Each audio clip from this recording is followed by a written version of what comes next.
આજે આપણે મેથી અને બટેટાનું શાક બનાવશું. એની માટે આપણે 2 જોડી મેથી લીધી છે, જેને આપણે આવી રીતે પાંદડામાં વીણી લીધી છે. આવી રીતે પ્રોપર પાંદડા જ લેવાના અને પછી આપણે ધોઈ નાખશું અને એમાં મીઠું લગાડી દઈશું. આ એક કાંદો લીધો છે જે બહુ મોટો છે. નાના હોય તો 2 કાંદા લેવાના. 5 બટેટા છે મીડિયમ સાઇઝના. 5 થી 6 કળી લસણની.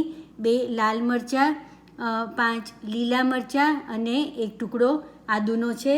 મીઠું, હિંગ, ધાણા જીરું મરચું અને હળદર. એટલે આપણે મેથીને એકદમ પ્રોપર ધોઈ નાખીએ, બધું પાણી નિતારી લઈએ અને પછી એમાં મીઠું નાખી અને લગભગ 10 થી 15 મિનિટ રહેવા દઈએ, એટલે એની કડવાશ બધી ઓછી થઈ જાય.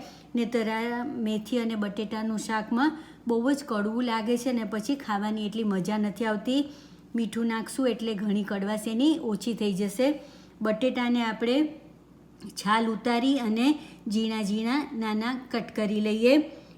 અનિયનને પણ, કાંદાને પણ આપણે નાનો ચોપ કરી લઈએ, નાનો કટ કરી લઈએ. આદુ, મરચાં અને લસણ આ ત્રણેયને એકસાથે આપણે ચોપરમાં ચોપ કરી નાખીએ.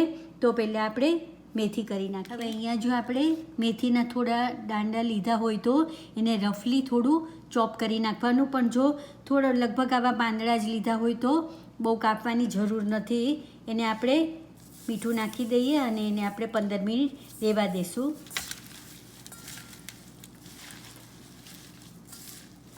પહેલાં આપણે તેલ મૂકી દીધું છે અને એમાં હિંગ નાખી, ચપટી હળદર નાખી અને આપણે બટેટા પહેલાં વઘારી દઈશું અલગથી.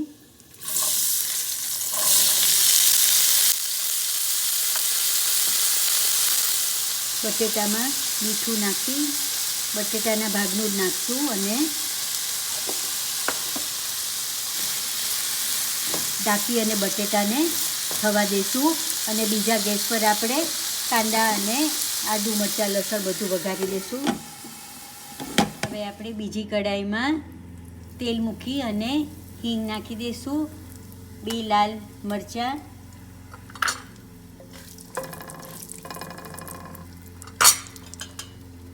થોડું જીરું નાખશું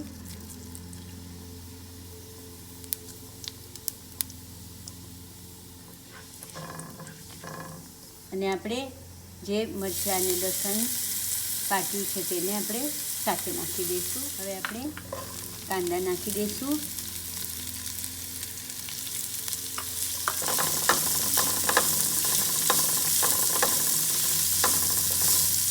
હવે આપણે અહીંયા કાંદા સોતે કરીએ છીએ ત્યાં આપણા બટેટા પણ લગભગ 3/4 જેટલા, એટલે કે લગભગ 75% જેટલા ચડી જશે.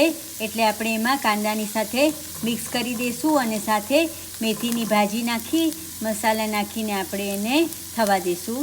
હવે આપણા કાંદા સરસ સોતે થઈ ગયા છે. આપણે એમાં બટેટા જે આપણા અબાઉટ 3/4 જેટલા કૂક થઈ ગયા છે અને મેથી જે આપણે મીઠાના પાણીમાં નાખી છે એ બંને નાખી દઈએ. બટેટા આપણા આવી રીતે સરસ થઈ ગયા છે.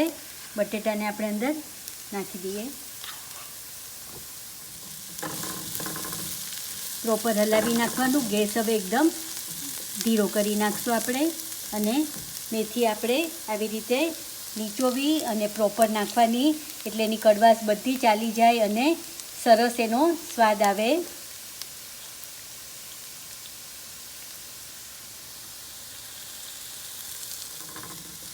હવે આપણે હલાવી નાખીએ. મીઠું આપણે મેથીમાં નાખ્યું હતું અને બટેટામાં પણ નાખ્યું હતું, એટલે હમણાં આપણે મીઠું નથી નાખતા. ધાણા જીરું અને થોડું લાલ મરચું નાખી અને પાછું ઢાંકીને થવા દેશું, એટલે મેથી પણ એમાં એકદમ પ્રોપર ચડી જાય. અબાઉટ બટેટા પણ જે જરાક કાચા છે જે એ પણ મેથી સાથે ચડી જશે. મરચું હમણાં આપણે સાવ થોડું નાખીએ છીએ કારણ કે આપણે લીલા મરચાં નાખ્યા છે. ધાણા જીરું આપણે 2 ચમચી નાખી દઈશું અને હલાવીને ઢાંકી અને થવા દઈશું. હવે આપણે ચેક કરી લઈએ.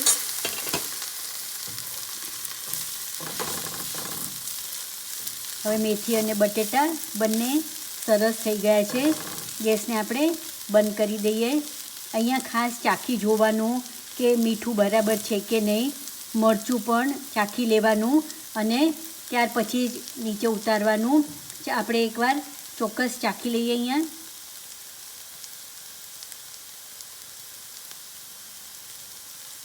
એકદમ બરાબર છે. હવે અહીંયા જો આપણને મેથીની થોડી કડવાશ લાગતી હોય તો આપણે એમાં આમચૂર અથવા લીંબુ પણ નાખી શકાય અને જો ના જરૂર લાગે તો નહીં નાખવાનું. બટેટા અને મેથીનું શાક થઈ ગયું છે અને આવી રીતે ગરમ ગરમ રોટલી અને પરેઠા ભાખરી સાથે ખાવાનું બહુ સરસ લાગે છે. આમાં પ્રપોર્શન આપણને ગમે એ પ્રમાણે થોડું વધારે ઓછું કરી શકાય. બટેટા થોડા ઓછા નાખવા હોય તો પણ ચાલે અને જો કડવું વધારે ભાવતું હોય તો મેથી અને બટેટા આ પ્રપોર્શનમાં નાખીએ તો પણ સરસ લાગે છે. આના ઉપર થોડું લીંબુ પણ નાખીને ખાઈ શકાય.